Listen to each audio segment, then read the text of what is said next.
Би сая тэмцээн. За сая гэдэг нь бол тэмцээн, би гэдэг нь болохоор харьцуулаад байгаа. Тэгэхээр тэмцээн уралдаан багадах нь баг байгаа даа. Тэгэхээр багийг уралдуулах буюу тэмцээн уралдаан гэсэн үг байна. Би чинь яг нэг ханзыг хоёр тийш нь харуулад бичсэн. Хоёр тийш нь гэдэг нэг тийш нь хоёр ханзыг, хоёр адилхан ханзыг нэг тийш нь харуулад бичсэн. Зэрэгцүүлээд ингээд харьцуулж байгаа юм шиг тийм ханзтай.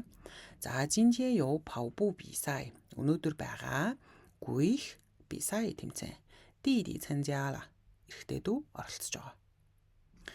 我们班级 манай анги 在比赛中得了第一名. Тэмцээнд 得了 олсон авсан хүртсэн. 第一名 нэгдэх нэр буюу нэгдүгээр байранд орсон байна те. Нэгдүгээр байрыг хүртсэн, олж авсан гэнэ дөөдаа гэдгийн дөө байна. Хоёрдугаар өөр шүү. 比赛前必须认真准备.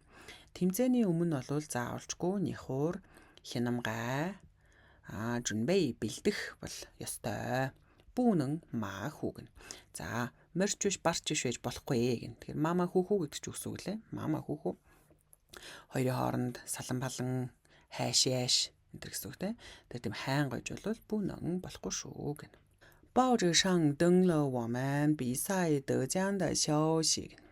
За 报纸上 сонин дээр 登了одоо гарсан байсан. 我们比赛 сонин дээр нөө нийтлэл гарах энэ тэрийг 登了гэж хэлэх нь.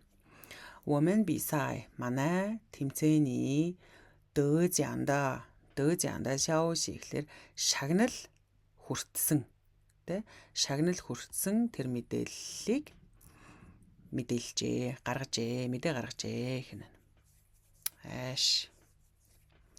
报纸上登了我们比赛得奖的消息. Сонин дээр гаргажээ бидний тэмцээний шагнал хүртсэн мэдээг.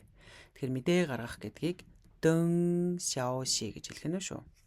比赛结束后 тэмцээн дууссаны дараа 大家一起去挨家吃饭. Бүгдээрээ бултаараа хамтдаа ихчийн гэрлүү яваад 吃饭 хоол идсэн. За үйл өгтөй холбоотой яг араасаа ордог те. Тэгэхээр хамтдаа явах нь хаашаа явах юм? Ихчийн гэрлүү. Ихчийн гэрт очсныхоо дараа яах вэ? 吃 иднэ, юу идэхийн? Фан хоол. Гэх мэт логик дараалалаар явдаг те. За даалгавар энэ байна. Өнөөдрийн 24 дахь үг бол би сая тэмцээн уралдаан.